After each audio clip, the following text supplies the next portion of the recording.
Business buyers pay too much and sellers don't get enough because they don't know how to value a business.com.au. You might only get one chance to get it right.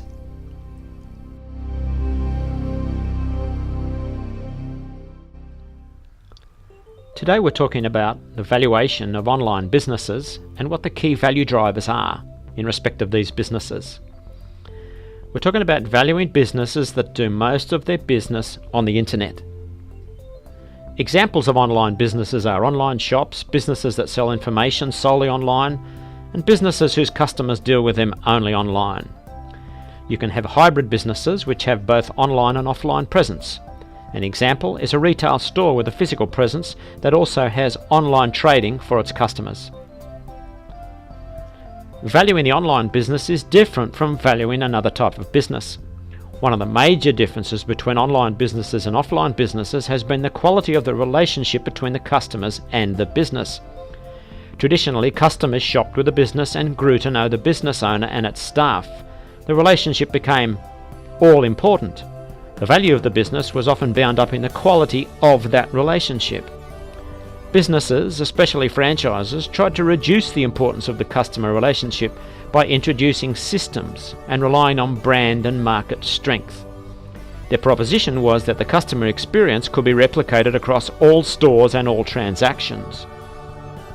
This was one of the reasons that franchise businesses became popular and indeed more valuable, because they were not as reliant on the owner as other businesses were. Now, online businesses are capitalizing on the same effect. The customers deal with a website. The experience is replicated across all transactions. The importance of the person is less relevant, just as it is in franchising. This is not to say, however, that the customer relationship is not important. Indeed, the keys to a good online relationship are a good range of product, prompt service, delivering what's promised, and a keen price. The customer comes back because he or she trusts the seller. As long as these four things are maintained, it does not matter who is sitting behind the screen.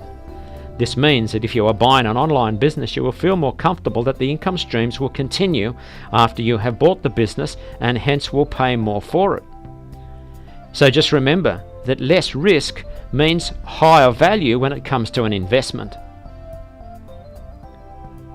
So barriers to entry. The other factor to consider when looking at an online business is the barriers to entry. With a physical shop, there was cost of fit-out, equipment and stock to fill up the shop.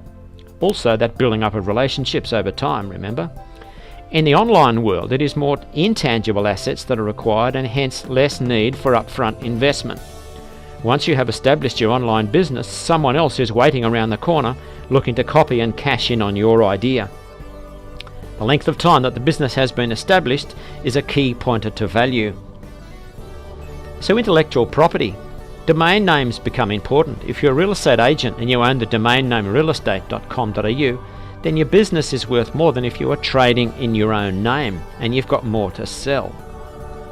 So cost of staff. In the physical world, you were faced with an alternative in employing younger staff or reducing hours worked by regular, more mature staff if you wanted to cut costs. With an online business, there's more opportunity, more options. You can outsource work to people in other countries at a fraction of the cost. Now, markets. If you are selling a service, it is very easy to provide that service anywhere in the world. And even with a product, you can ship it to another country if the offering is unique, the price is right, and the cost of freight is reasonable. If you have already developed an international business, when you come to sell it, that adds to value because you don't have all your eggs in one basket. The luxury of many markets adds to value.